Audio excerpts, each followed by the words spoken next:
Chapter 3. When Gentlemen Are Thieves. 9th of October. Inspector Fix was one of the detectives investigating the robbery at the Bank of England. In his years as a detective, he knew only one thing for certain. All the biggest criminals looked like respectable gentlemen. The money, the quick departure, it all made sense. Phileas Fogg was a respectable gentleman, and he, Inspector Fix, wanted to get the reward for catching him.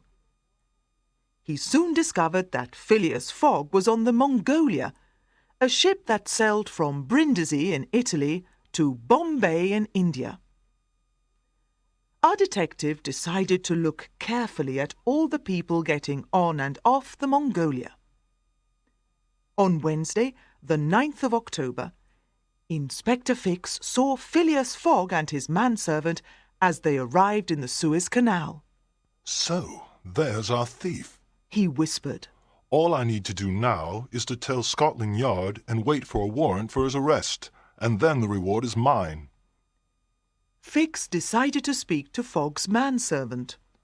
"Egypt is a beautiful country," began the inspector.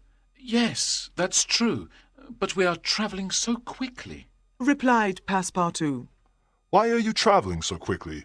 Surely you can't see Egypt in only a few days." "My master wants to travel around the world in 80 days. He said, looking at the detective's confused face. "I know. It's complete madness." "Well, your master is an unusual man, but I imagine he must be very rich to try to do a journey like that in such a short time." To tell you the truth, he has the money he needs. But I really must leave. We have a boat to catch. Good day, Mr. "Fix. My name is Mr. Fix, and I believe that we are possibly going the same way. Are you also going to Bombay?" Yes, we are. Sorry, not to introduce myself. My name's Jean Passepartout. I'm sure we'll see each other again." Passepartout touched his hat and waved goodbye. His conversation with Passepartout made Inspector Fix feel even more certain that Phileas Fogg was the thief. "I must stop him," he thought. But how? Without the warrant for his arrest, it was impossible, and he could escape again. He was worried. Phileas Fogg, on the other hand, was carefully planning his journey.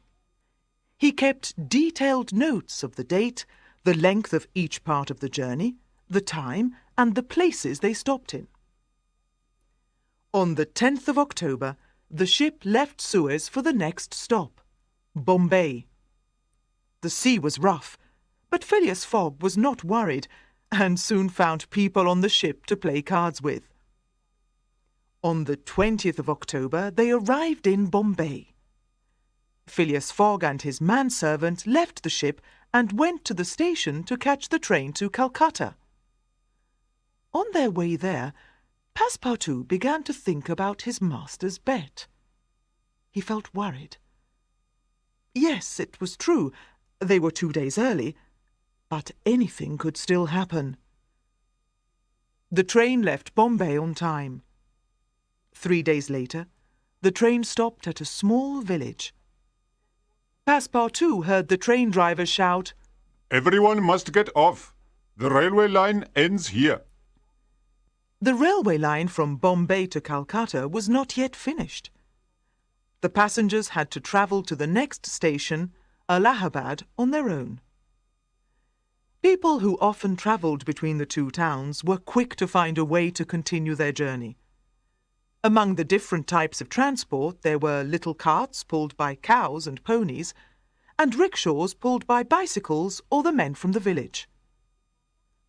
Passepartout was worried about how to get to the next station. But Phileas Fogg immediately found a man with an elephant, and after a short discussion, the man sold him the elephant for a very high price, and the two travellers were soon on their way to the next station with a guide and the elephant called Kiuni. At about 9 o'clock that night, our adventurers came to a big forest of palm trees where they had to stop to let Keone rest and eat the leaves from the trees. For a few days they slept in huts in the middle of the jungle. Sometimes they heard the cries of the monkeys and the sound of the tigers. Their journey was going well until the elephant suddenly stopped.